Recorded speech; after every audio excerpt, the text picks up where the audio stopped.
Type Square, what up? Brooklyn is a gangster, gangster. Somebody in your position after doing 3 decades, what would you tell the truth? What would you tell the youth? I would tell them that if they get the brakes to put on, mainly the young teenagers, I would tell them if they have the opportunity to put the brakes on and not let the streets consume them and getting caught up with peer pressure and all that, and doing all this old crazy stuff, killing and unnecessary killing and all that stuff, go get an education, go get find a nice job and stuff like that. That way they won't wind up into a situation like I wind up into when I was 17 years old. You went when you were 17? Yeah. That's crazy. So you basically became a man behind the wall. Exactly. Right? Yeah. And I keep alluding to that, right? Because, and particularly you always see in the themes of my roundtable segments, I'm always highlighting and addressing the entertainers and the media and the way they glorify that lifestyle. So I want you to speak to that. Like, how does that really feel? How does that make you feel when you witness, like with the rappers, rapping about the street life and all that shit? Because it was serious. How does that make you feel? And could you elaborate on that and expound on that? Well, I know the rappers has a lot of influence on our youth, not just our youth, the adults too. Because you see a lot of adults running around here playing their music, quoting their lyrics, and but a lot of youths allow the rappers to affect their mindsets. Like, it's certain things that they hear in rap songs that they actually trying to lay classics down in the streets with. What's a classic? Classic is like, for instance, you got Bobby Smurder. Yeah. He got the thing, set the dot up, put the dot on them and all that other stuff, and you got youths running around here actually doing that. You see what I'm saying? And getting away with it. You dig what I mean? So, some of them, they don't have their mind is twisted. It's like the crack era. Like, I don't know what the hell happened. I mean, the crack babies right Yeah, now. right. Yeah. I mean, like, when we came up, man, there wasn't none of that. What was it like when you came up? Because we talked about that. It was more respect your elders. You know what I'm saying? And the youth was more accepted to listening to what the older brothers had to tell them. Nowadays, you try to pull up on the youth and tell them something, they look at you like you crazy. And say in their mind, or say out and be out blunt and say, OG, you washed up, you don't know nothing. You know what I'm saying? It's like they don't want to learn anything, they don't want to hear anything. You know what I'm saying? Why do you think that is? I guess because a lot of youth lost a lot of respect for older brothers. And why I say that is because the streets, when they was turning to the streets, they was being shown those streets mentality through the older brothers. You see what I'm saying? Like a lot of, like for instance, me. Old timers snatched me up. I wasn't with no people my age. My parents and them used to be upset with me because I wasn't hanging with people my age. I was hanging out with older guys. I was way advanced in my lifetime. You know what I'm saying? My teenage lifetime. And what they showed me was it wasn't the right way to go. They showed me the wrong way to go. And me as a youth, I actually thought this what life was all about. Until I would wind up in prison with all that time and reality hit me. And I became mature and realized that I was a follower. I allowed peer pressure and I allowed the streets to consume me and rule me into the extent of being someone that I wasn't supposed to be. You enjoyed being. You didn't even have the opportunity to really be a kid. Right, exactly. Well, around what age or when in the bed did you realize, or you talked about maturing, that you matured and realized this was some bullshit? Because it wasn't bullshit when we was doing it. Right. And it ain't bullshit now with the time and the repercussions and the ramifications that come with that life. It ain't even a lifestyle, man. It's a death style. Yeah, right. You know what I'm saying? But what made me mature more is when I got into politics. When the old timers snatched me up, like I was saying, when I got involved with the JC organization. So what is the JC? JC organization was an organization that was being ran by prisoners, and they had their own organization, and they had certain projects that they used to run, like Click Click. They was in charge of Click Click, the Button Project, special events and stuff like that. And they even was getting involved with doing Black History Month, Black Solidarity Day. You know, they got involved. You got some history while you was in there. Yeah. You learned. So you went to school. You said. Yeah. Well, how far did you go to school? I graduated from college. From college. Yeah. All right. You got your associates. I got certification basically. Okay. Dealing with ministry and human services. Oh, that's what's up. And they took that out of the penitentiary. I think like in about '94. Pataggy took that up. If I'm not mistaken. I think it's somewhere around there. Yeah. What you think about that? Because I always thought that was a bad thing, because the recidivism rate is a known fact that the statistics back it up, that an educated dude who goes to prison and then become educated, he's less likely to come back to the penitentiary.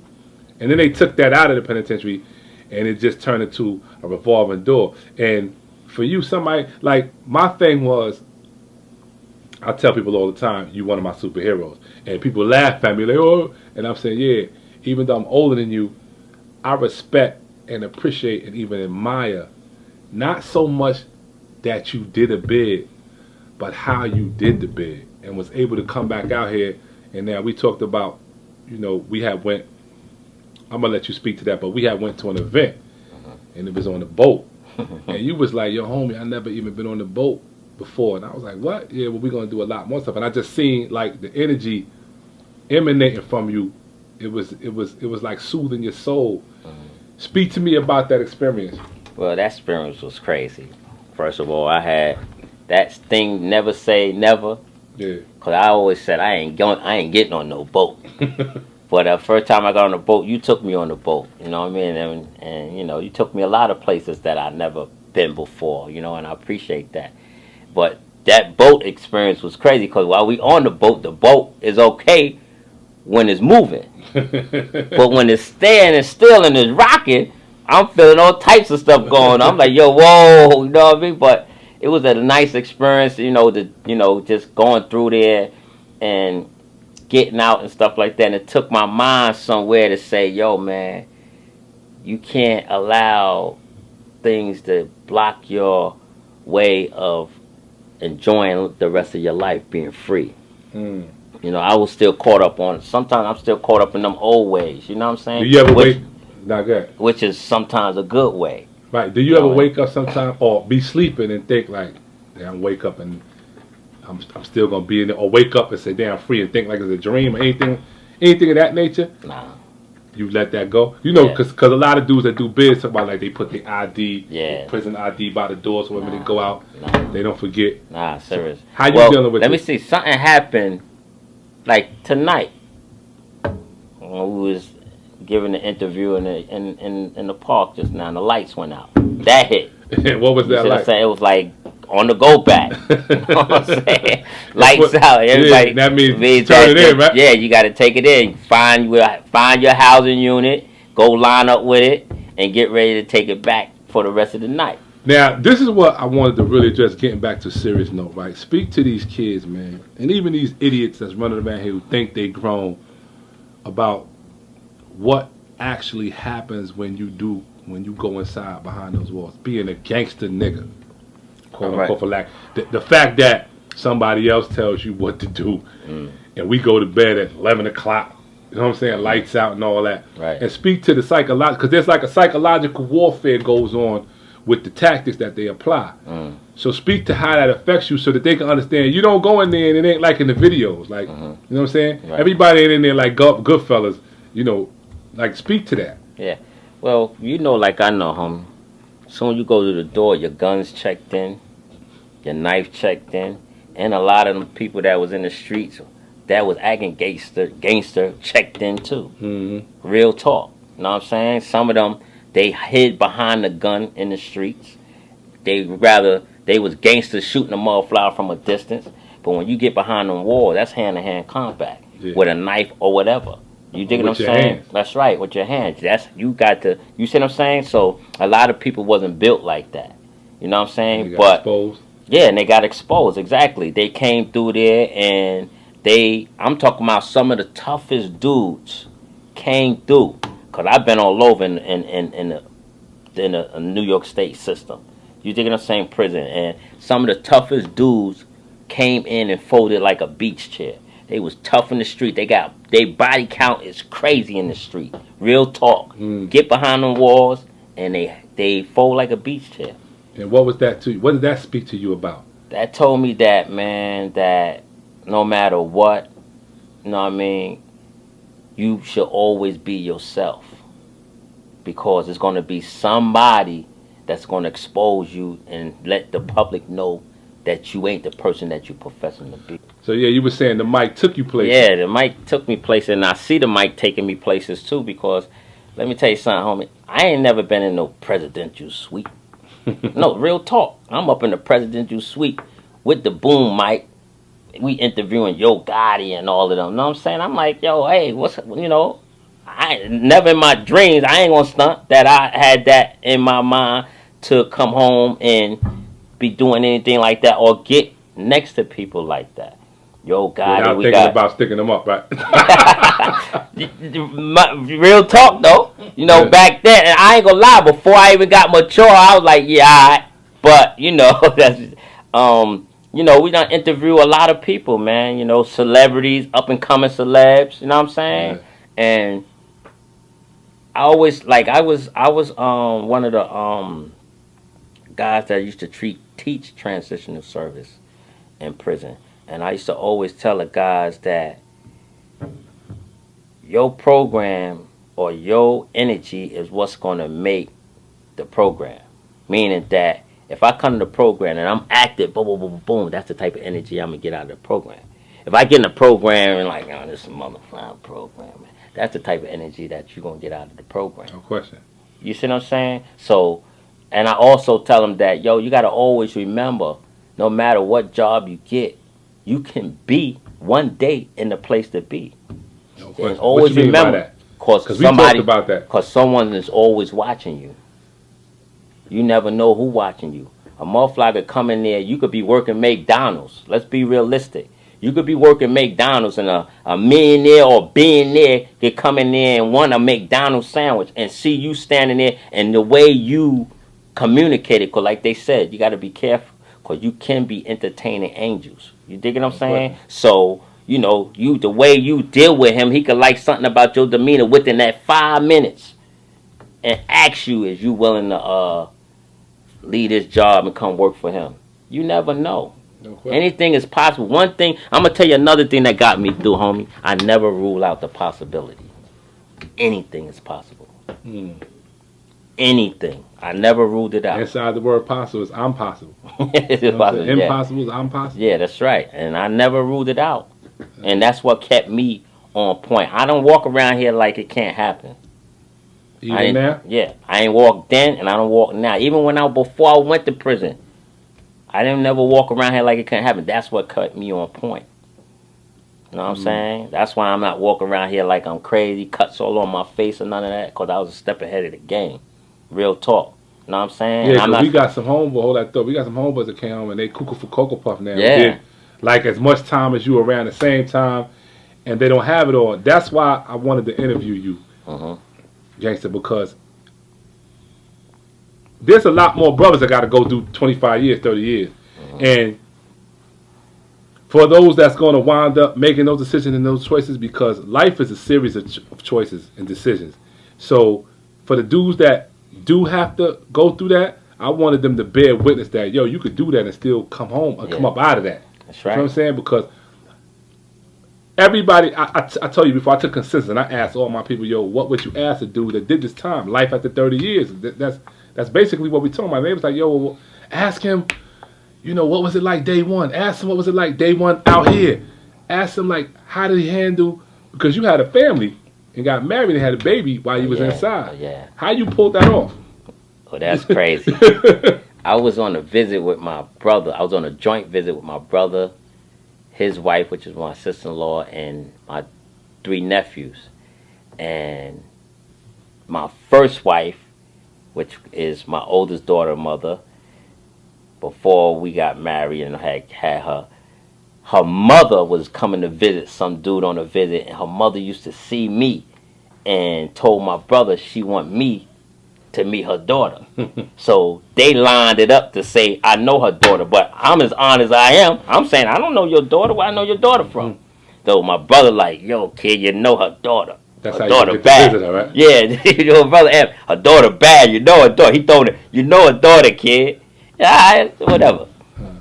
She took my name and number, gave it to her daughter. Her daughter wrote me. And then she came up on a visit, and we're going to keep it real. This is the round table. This is the round table. This was the rest of history. But what really happened, I just wanted her as a friend. Right. But then when she got up and took that big booty and started shaking that piece from head to head, I was like, man, listen. You was locked up for how long and not getting up? At that time, I had like 14 years in. You know what I mean? So I married her. How long? Had my baby. She 5 years. She gave me 5 years. So you was into like 20. Yeah. 19. Yeah, 19, 20. I had 5 years getting crazy trailers on her in Auburn. Then I met my second daughter's mother from the prison of Auburn. She worked in Auburn. Ooh. She worked in the industry. Industry is, for those who don't know, is a big warehouse where people in prison work in there, like an industrial complex building where they start doing license plates, whatever, for the world. And she was the payroll clerk, and I would wind up working in central office being her clerk. She don't work there no more, right? Nah, she resigned. We didn't want to get her in trouble. Not at all. No, she resigned, and we was just friends and everything before she left. But then she came back and told me, you know, it was something about me that she needed to know more, you know, and she started visiting me every night. She resigned, got a job working on a corner of the prison, and started coming back seeing me. That's crazy. And then we got up with each other later on down the line and had my second daughter. How long she stayed hanging? She gave me about 3 years. How was it seeing your kids when you came home? Because now they they live so far though too, upstate. It was all right. It was rough though, because when I first came home and got a job, I was telling their mothers, yo, I want their social so I could start having money put in, you know, give a savings account and all that stuff done for them. So they was making it a little rough for me to really take care of my kids like that, and that's how I want to do it that way. That money just come right to them, you know. But the experience when I went to see my daughter, I got permission from parole to go upstate to see my daughters, man. Oh man, that was crazy. And you sit up there with all that time in prison. You want to do a lot of things. What are some of the things you wanted to do? Just get in a car and drive to the end of the damn world if I can. Serious, just getting that. No, but mainly I just wanted to. I never traveled when I was out. Wow. There's a lot of places to this day I had never been. I never been to the Bahamas. You know what I'm saying? I never been to Florida. You know, period. You know what I mean? I never been a lot of places. You know, I just wanted to. Honestly, my mindset now, I'm a family man. You know, I like to just have me a beautiful woman with, you know, our kids and a nice home and just live, man. That's where my mind is at. You know what? You're going to have everything that you want, my G. And you know, it's like I'm getting a little choked up right now because that shit is so deep, because I understand the plight of us, right? Yeah. And it's serious and as fucked up as things be. And look out, when I speak to you, when I speak to my man Zay and dudes who did a whole bunch of time, it inspires me, and that's why I do the things that I do, because I want to shine light. You know, our next move is to do an interview with you in the magazine, Life After 30 Years, just to kind of expound on that experience, man. But we could sit here and go all night, man. This has been a real interesting, like I was telling everybody, the viewers, this has been personal to me and dear to me, because I always allude to you to do holding the mic and doing the camera. You did 30 years, and now they get to see who you are and feel you a little bit, but they're about to be seeing a lot of you, because we're about to do some big, great things, my G. welcome home. Yeah, I love you, my G. love you too. No And, question at all. it was a pleasure interviewing you. No doubt. And I hope we inspired and touched some hearts out there, 'cause that's what it's about. Yeah. Delson Holloway, Executive Vice President, the Round Table. Shadell, Del, AKA Little Gangster. Little Gangster. You know what I'm saying? And we out. One. Ghetto celebrity. Who roll with brave women? Keep the way he got the way spinning. Like a carousel talking a big deal. Too much time to take up. Almost sprayed to Jacob at